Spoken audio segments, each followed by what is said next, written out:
Assalamualaikum teman-teman. Kalian pasti pernah kan ke supermarket? Nah, kalian tahu nggak kenapa karyawan kasir bisa tahu daftar harga barang yang kita beli dengan cepat? Nah, mereka menggunakan database.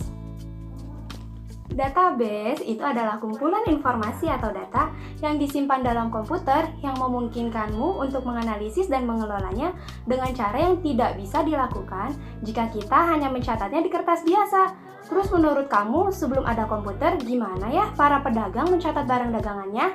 Ya, di kertas biasa. Mulai dari daftar harga, daftar stok, daftar pemasok, begitulah database bekerja.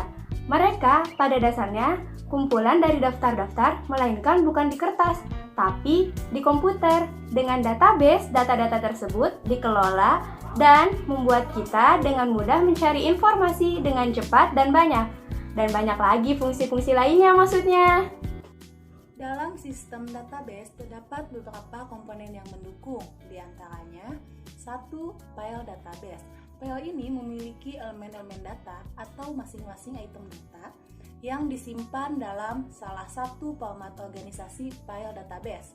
Yang kedua yaitu sistem manajemen database atau database management system. Suatu kelompok program software yang mengelola database, mengontrol akses terhadap database, menjaga pengamanan database, dan melakukan tugas-tugas lainnya. Komponen yang ketiga yaitu sistem antarmuka bahasa induk atau a Host Language Interface System. Bagian dari DBMS yang berkomunikasi dengan program aplikasi, menafsirkan instruksi-instruksi bahasa tingkat tinggi, program aplikasi seperti COBOL dan Fortran yang memerlukan data dari file-file. Selama proses ini sistem operasi komputer berinteraksi dengan DBMS secara rumit dan tergantung pada variasi DBMS-nya. Dengan susunan demikian, program aplikasi tidak memuat informasi tentang file. Jadi, pada program tidak ada yang membatasi penggunaan suatu file data. Yang keempat, yaitu program aplikasi. Program ini memiliki fungsi yang sama seperti pada sistem konvensional, hanya saja file-file datanya independen dan menggunakan definisi data standar. Yang kelima yaitu sebuah sistem antarmuka bahasa alami atau Natural Language Interface System. Suatu bahasa pertanyaan yang memungkinkan pemakai mendapatkan keterangan tentang apa saja yang tersedia pada sistem komputer. Bahasa yang dipakai biasanya bahasa Inggris, karena instruksi masukan yang dipakai merupakan perintah-perintah singkat dalam bahasa Inggris. Sebagian besar, perintah-perintah query language diprogram dan diaktifkan menggunakan kombinasi kata-kata kunci dalam bahasa Inggris. Query language juga memungkinkan pemrograman online sederhana bagi para manajer yang ingin berinteraksi dengan database. Untuk para manajer, perlu membangun model what it untuk melacak status proyek dalam suatu proses dengan membuat program pendek yang ada.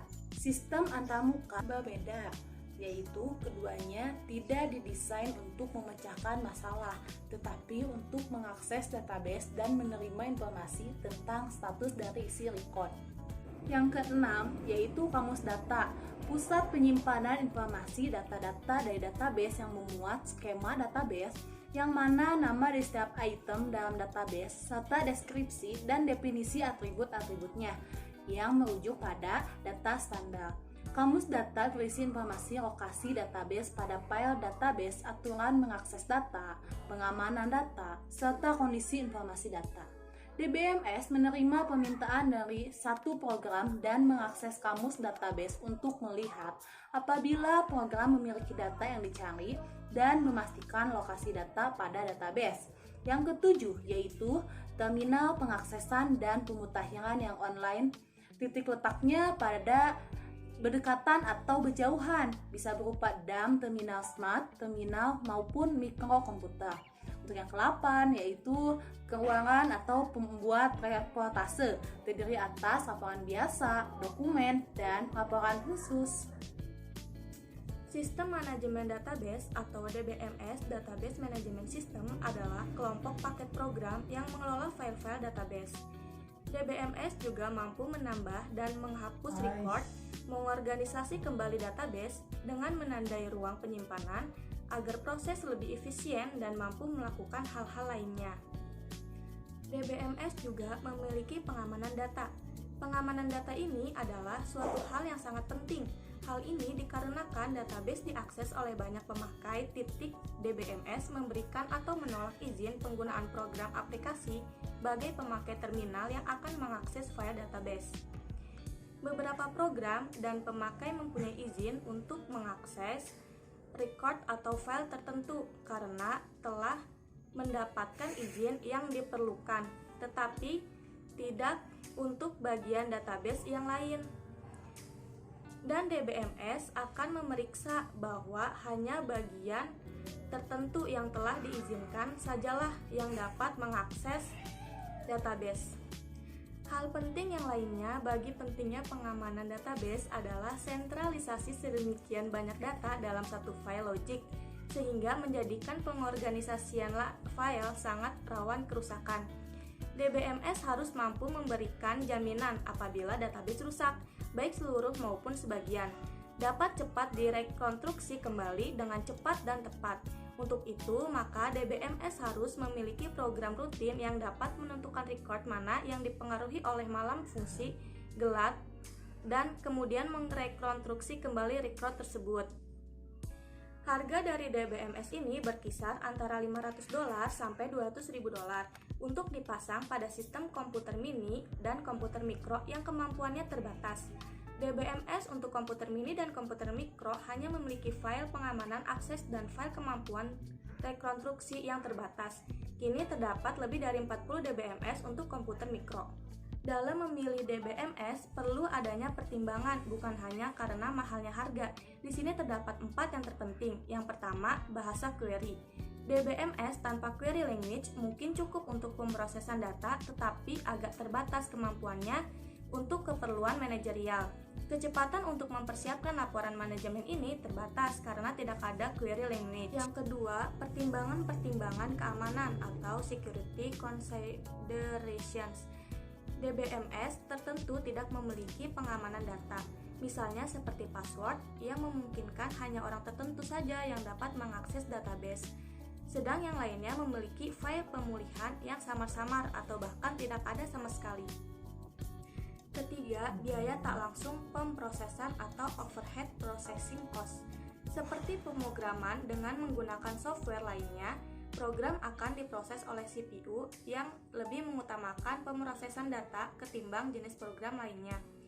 Biaya tak langsung ini sangat bervariasi di antara berbagai DBMS dan secara relatif cukup signifikan terhadap kapasitas komputer keseluruhan dan secara sangat serius akan membatasi kemampuan sistem komputer dalam menyelesaikan kegiatan mengolah data. Yang keempat, kecocokan dengan tipe aplikasi atau suitability for type of application. Masing-masing DBMS relatif lebih baik dalam mengakses, memeriksa, atau membuat laporan ketimbang untuk proses lainnya. Jangan lupa ya, sebelum memilih sebuah DBMS, kombinasi jenis kegiatan yang diharapkan untuk dilaksanakan harus diidentifikasi dan dibandingkan dengan keunggulan relatif dari DBMS yang tersedia. Pengujian dengan beberapa kriteria yang dilakukan oleh lembaga independen telah berhasil memberi peringkat pada DBMS.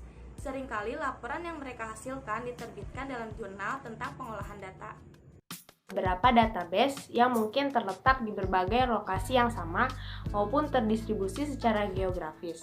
Berikut ini kita akan membahas 3 susunan konfigurasi geografis umum dari database di dalam konteks sebuah organisasi, yang mana satu database diletakkan di markas besar organisasi dan 2 database di lokasi cabang yang terpisah. Pertama adalah satu database terpusat seperti terlihat contoh pertama. Secara fisikal, seluruh database terletak pada satu lokasi yang dalam hal ini ada di kantor pusat pada konfigurasi kedua, seperti terlihat pada contoh gambar. Yakni sebuah database bebas kelemahan pada konfigurasi kedua. Sebuah database bebas dengan konfigurasi pada kantor pusat yang memiliki database tersendiri dan divisi memiliki database tersendiri pula. Sebagaimana yang ditunjukkan dalam gambar, sebagai sebuah database terdistribusi yang dikaitkan dengan sistem informasi proses yang terdistribusi. Untuk itu, keterkaitan antara database akan terjadi antara elemen data dan record sebagaimana apabila semua data terletak pada satu tempat yang sama. Sebagian besar database memiliki kriteria-kriteria sebagai berikut. Yang pertama, struktur filenya memudahkan untuk mengaitkan suatu record terkait lainnya. Yang kedua, menggabungkan file secara menyilang dimungkinkan sehingga rekor sebelumnya bebas ini dapat digabungkan dan diproses bersama secara otomatis. Yang ketiga, file program atau datanya bersifat bebas sehingga memudahkan untuk lahiran dan perawatan database. Yang keempat, memiliki rumusan bersama definition dalam kaitannya dengan definisi data, parametrik, dan berbagai jenis deskripsi data lainnya. Yang kelima, memiliki DBMS untuk mengelola file data. Yang keenam, memiliki kamus data yang memuat informasi tentang data dan database. Memiliki memori akses langsung yang besar untuk memuat data dan DBMS.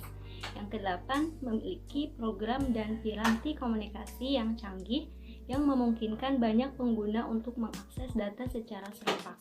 Yang kesembilan, memiliki teknik-teknik penyalinan atau backup, menghidupkan kembali, restart, dan memperoleh kembali yang canggih memungkinkan untuk mengkonstruksi kembali file-file database jika ada data yang rusak atau hilang. Yang terakhir, adanya query language memudahkan permintaan online serta memutakhirkan rekor transaksi demi transaksi. Karakteristik tersebut telah ada sebelum database muncul, dan kombinasi serta penyempurnaan lebih jauh dari semua itu selama beberapa tahun terakhir ini telah mengarah pada pembentukan sistem database. Database terutama membawa dampak langsung terhadap perubahan dan penyempurnaan teknologi yang ada. Sama pentingnya pula, database menggambarkan dan memperkuat konsep yang memandang data sebagai sumber daya organisasi. Dan perspektif ini telah membantu pemunculan teknologi dan era database. Operasi database, menurut penggunaannya terdapat dua kelas database, yaitu aktivitas operasi dan aktivitas manajerial. Pada bagian ini akan dibahas keuntungan operasi database sebagai penopang kegiatan operasional. Nah, secara umumnya, kegiatan operasi memerlukan rinci dan transaksi yang telah dilakukan. Dan pada level operasi ini, ada atribut dari database yang beberapa diantaranya mempunyai relevan terhadap operasi manajerial. Nah, yang pertama, konsistensi dalam elemen informasi yang berkaitan. Yang kedua, perlunya banyak waktu untuk informasi transaksi untuk laporan manajemen. Dan yang ketiga, rinci salinan yang diarsipkan oleh kemampuan penyelidikan. Dan yang terakhir, yaitu keempat, berbagi data. Para manajer semestinya memandang database sebagai suatu pengembangan kemampuan manajerial, berlandaskan teknik yang telah tersusun dan kokoh. Tujuan utamanya untuk memperbaiki manajemen yang tentunya akan mempertinggi efektivitas keseluruhan organisasi. Manfaat terbesar dari database yang sekaligus sebagai dasar pembenarannya yaitu diperolehnya informasi yang lebih baik guna mengelola organisasi. Maka dari itu, perusahaan atau organisasi perlu melakukan managerial database. Penggunaan database merupakan hal terpenting dalam aktivitas manajerial. Akan tetapi, pada sebagian besar organisasi, kawasan penggunaan database masih terasa sangat sempit. Maka dari itu, perlu adanya managerial database yang disajikan secara sistematis. Managerial database dapat dilakukan dengan 4 cara. Yang pertama, sistem intelijen atau intelligency system. Yang kedua, masalah-masalah manajemen khusus atau special management problem. Yang ketiga, model manajemen. Yang keempat, tugas kunci sistem informasi, KITS Information System. Baik, mari kita bahas satu persatu. Yang pertama, ada sistem intelijen. Informasi intelijen diperlukan dari luar organisasi untuk tujuan perencanaan strategis, baik dalam substansi jumlahnya maupun sifat kritisnya bagi kegiatan manajemen puncak. Kombinasi sistem intelijen dan database merupakan bagian terpenting dari sebuah informasi manajemen sistem. Yang kedua, yakni Special Management Problem atau masalah-masalah khusus. Pemilihan organisasi, file data, dan DBMS dengan query language sangat terkait dengan kecepatan database dalam menyediakan informasi untuk pemecahan suatu masalah. Adanya data yang dibuat dan dirawat secara khusus untuk menyelesaikan suatu masalah mungkin tak realistis bagi sebagian organisasi. Demikian pula, adanya pengendalian terhadap manajemen database yang berhubungan dengan database intelijen akan dapat dipakai untuk menyelesaikan masalah tertentu. Setiap file database harus dibuat agar mampu dikembangkan untuk menghasilkan laporan tentang masalah khusus.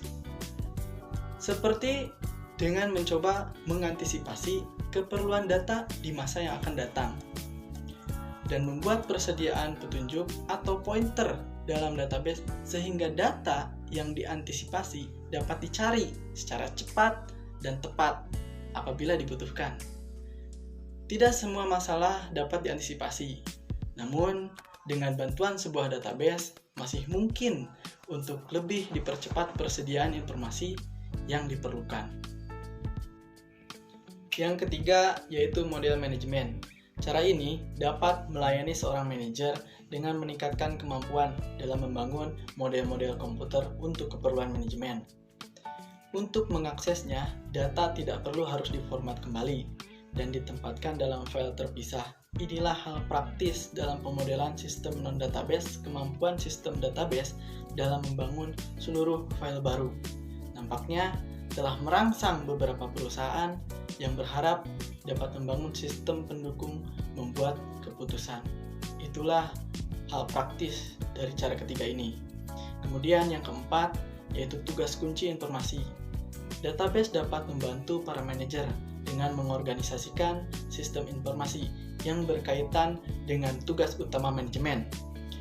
Database memang harus disusun di sekitar tugas kunci pada setiap level, biasanya satu database untuk satu tugas. Dengan demikian, konsep tugas kunci telah memberikan dasar kepada para manajer untuk menstrukturkan integrasi data dalam perusahaan atau organisasi yang mereka pimpin dan sehingga membantu para manajer dalam pengambilan keputusan. Ada satu organisasi database yang sempurna dan sekaligus memiliki keuntungan. Untuk itu, dalam menyusun sebuah database diperlukan penyusunan file yang diintegrasikan ke dalam sebuah database. Jika memungkinkan, manfaatkanlah keuntungan bermacam-macam DBMS di seluruh organisasi. Kemudian, gunakan salah satunya dengan pertimbangan keunggulan yang akan diperoleh dan juga tingkat pelatihan yang diperlukannya. Kriteria utama untuk memilih sebuah DBMS telah dinyatakan pada gambar berikut. Yang pertama yaitu adalah minat atau preferensi dari personil pengolah data. Karena kemudahannya bagi para pemrogram atau keanggunan dari sistemnya atau karena alasan lain, namun demikian hal tersebut bukanlah alasan yang terbaik, sehingga masih diperlukan alasan yang kedua. Bagaimana baiknya sebuah database bisa menjalankan fungsinya untuk penyiapan laporan operasi atau manajerial, sepenuhnya bergantung pada sifat yang ada di dalam database. Apakah yang dibutuhkan DBMS dengan kemampuan pemeriksaan data atau DBMS yang dapat digunakan oleh sekretaris dan manajer? Jika yang pertama, dapat dipilih DBMS tanpa kemampuan query language. Jika yang kedua, tentunya harus dipilih DBMS yang memiliki query language yang hanya dapat dipakai oleh ahli komputer karena cukup rumit dan agak khusus. Gambar di atas mengungkapkan keuntungan dari setiap organisasi sistem database. Setiap sistem database memiliki gambaran tertentu yang mempunyai keunggulan bagi suatu kebutuhan manajerial tertentu. Bagaimanapun juga, penggunaan daftar yang ada di dalam gambar hanyalah merupakan indikasi semata, karena DBMS tertentu di dalam satu kategori bervariasi dalam layer yang dimilikinya, dan ada beberapa yang mampu mengkombinasikan layer lebih dari satu organisasi file database. Prinsip-prinsip perancangan database. Database telah digambarkan sebagai suatu yang mampu memberikan keuntungan besar bagi manajer, tetapi masih sangat sedikit yang dirancang untuk melayani kalangan manajemen menengah dan tinggi. Hal ini antara lain disebabkan oleh kenyataan betapa para manajer kurang begitu mengerti potensi manajerial dari database. Para manajer yang berusaha memperbaiki kondisi database-nya biasanya enggan berkonsultasi kepada karyawan bagian pemrosesan data. Hal mana disebabkan karena biasanya para staf tersebut lebih senang memberikan deskripsi keunggulan teknis yang biasanya dipahami dengan baik oleh personil pengolah data ditimbang menekankan keunggulan untuk keperluan manajer. Masalah yang sering muncul biasanya para staf bagian pemrosesan data biasanya kurang memberikan perhatian pada kemungkinan penggunaan database bagi manajer tingkat menengah dan senior. Padahal para manajer harus selalu berusaha mengendalikan perkembangan database pada organisasinya. Berikut 5 pengembangan sistem yang sangat relevan untuk pengembangan database untuk mampu melayani fungsi manajerial. Yang pertama, miliki perspektif globalnya. Take global perspektif. Bila mana ada suatu aplikasi baru, haruslah hal tersebut dipandang dari sisi keseluruhan kerangka sistem informasi. Seringkali aplikasi baru masih centang, perenang, sampai muncul apa yang dibutuhkan. Sebagai akibat dari penerapan seluruh sistem adalah tampilannya mosaik yang tidak memiliki pola yang jelas, tanpa perspektif menyeluruh atau big picture perspektif dari operasi, organisasi, dan kebutuhan database, serta apabila tanpa perencanaan menyeluruh yang terkait, maka hal demikian akan menyebabkan database hanya merupakan gabungan aplikasi yang salah. Hal demikian dapat berakibat pada pemilihan jenis DBMS salah bagi setiap situasi. Prioritas database-nya akan terspesifikasi dengan salah, serta berbagai kesalahan lain yang serius. 2. Gunakan perancangan atas bawah. Use a top-down design.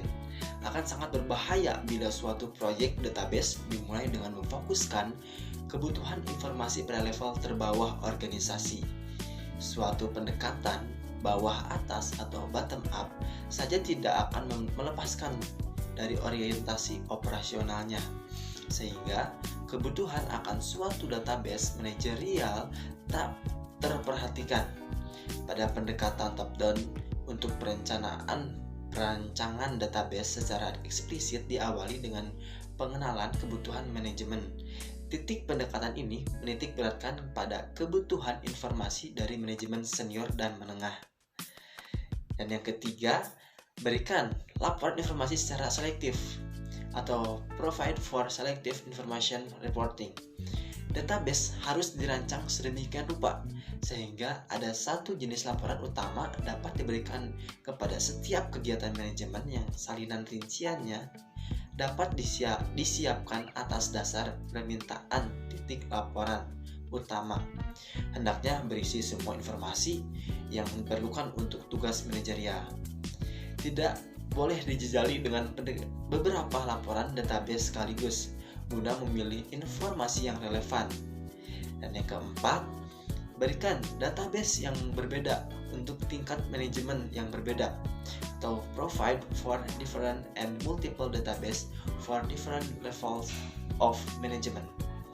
Perbedaan jenis informasi yang dibutuhkan bagi kegiatan manajerial di berbagai level yang berbeda, serta perbedaan antara kegiatan pengendalian dan perencanaan telah menyebabkan munculnya prinsip dasar perancangan database, yaitu bahwa suatu database harus dirancang sesuai dengan jenis kegiatan manajerial, sebagaimana halnya dengan tugas kunci dari tingkat manajerial tertentu. Titik pada berbagai situasi. Paling tidak ada 2 jenis database di setiap level yang sangat berguna. 1 atau lebih database diperlukan untuk pengendalian manajemen dan 1 atau lebih untuk keperluan kegiatan perencanaan. Dan yang terakhir, nomor 5, yaitu jangan mengubah file yang ada. Don't convert existing file. Jika staf bagian database ingin mengembangkan database dengan mengubah file yang ada, hendaknya dipandang bahwa para staf tersebut 1.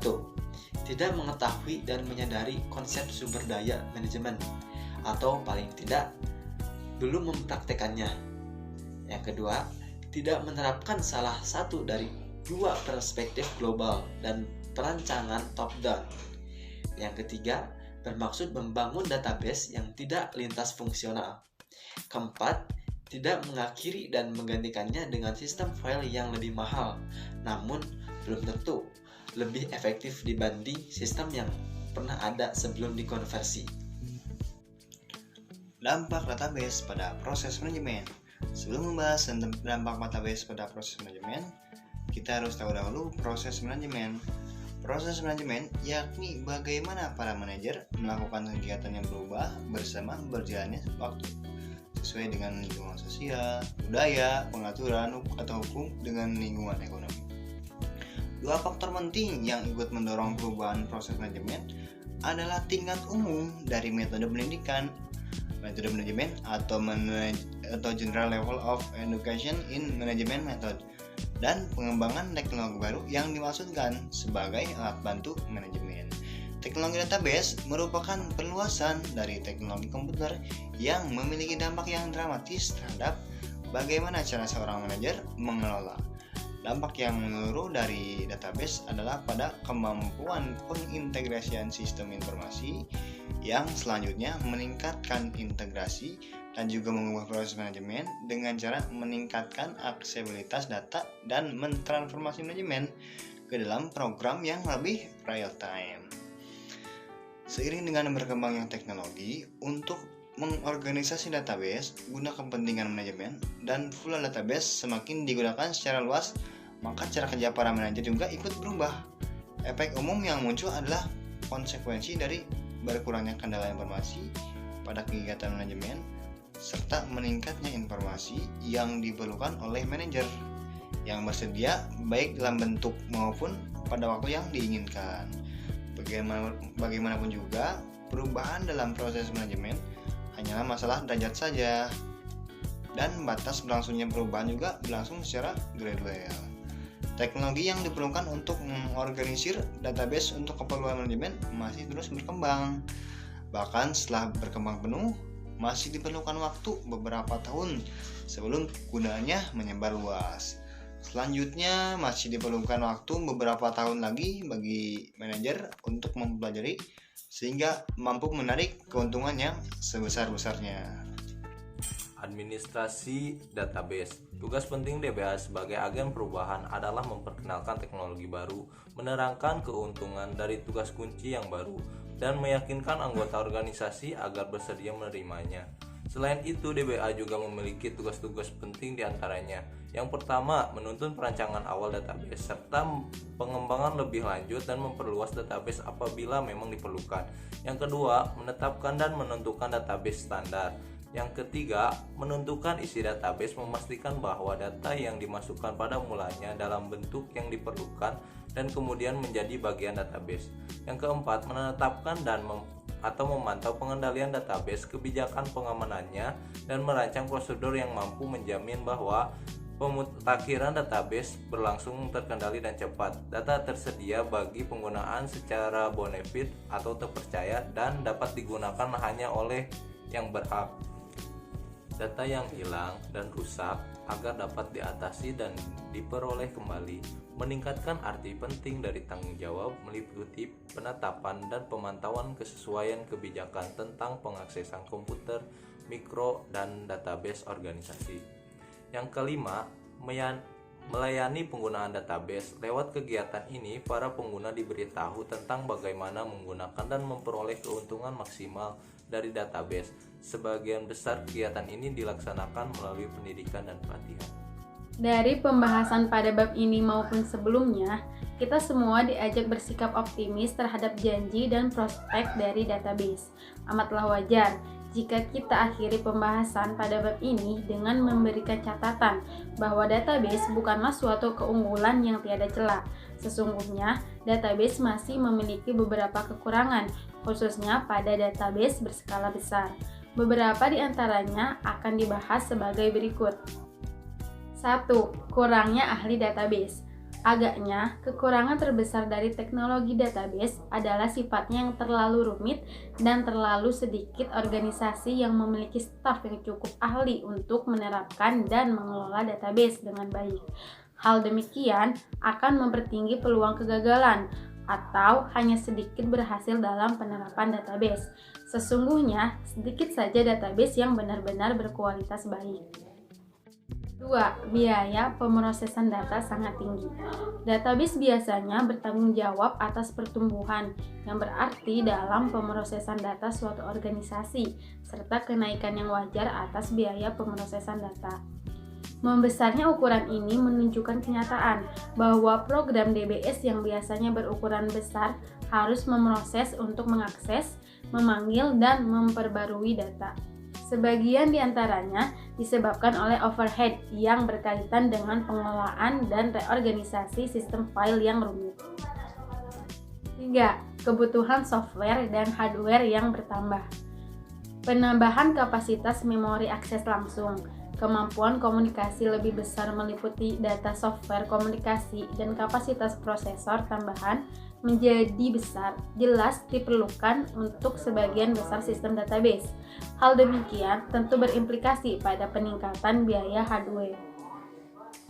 4. Penggabungan dan pengamanan data. Penggabungan dan pengamanan data masih merupakan masalah penting dalam database. Sebagian besar masalah keamanan dan integritas database berkaitan dengan fakta bahwa ternyata banyak pemakai yang memiliki hak mengakses database-nya beserta kemampuan database bersangkutan, sehingga secara potensial database akan tersedia bagi setiap pengguna. Untuk itu, harus dikembangkan sistem pengamanan yang memadai guna mencegah pengaksesan bagian-bagian database oleh karyawan yang tidak berwenang. Masalah penting lainnya, pemakai komputer mikro biasanya secara teratur mengakses database untuk memanggil data guna dimanipulasi pada komputer mikro. Adapun bahaya dari pemakaian seperti ini adalah bahwa ketika mereka mengubah file secara tak sengaja, hal tersebut akan mencemari database yang secara tak langsung akan mengubah file. Hal lain, lewat komputer mikro, data dapat cepat disalin ke dalam sebuah disket sehingga dapat dipindahkan tempat lain tanpa terdeteksi. Oleh sebab itu, diperlukan pengontrolan sehingga file database dapat direkonstruksi dari sumber database lain yang memang sengaja dibuat untuk keperluan darurat, seperti misalnya daftar transaksi yang disimpan dalam pita magnetik. Sistem database restart ini biasanya cukup rumit dan memerlukan biaya perawatan sinambung yang tinggi, walau hal tersebut memang esensial. Pada beberapa situasi tertentu, kehilangan atau kekurangan file data dinas yang terdapat di konstruksi kembali akan dapat menyebabkan organisasi mengalami kehancuran. Akhirnya kita udah sampai nih ke kesimpulan. Jadi kesimpulannya dari kelompok kami, kalau kalian pengen banyak ngerti, kalian repeat aja video ini dan banyak baca ya guys. Oke, wassalamualaikum warahmatullahi wabarakatuh.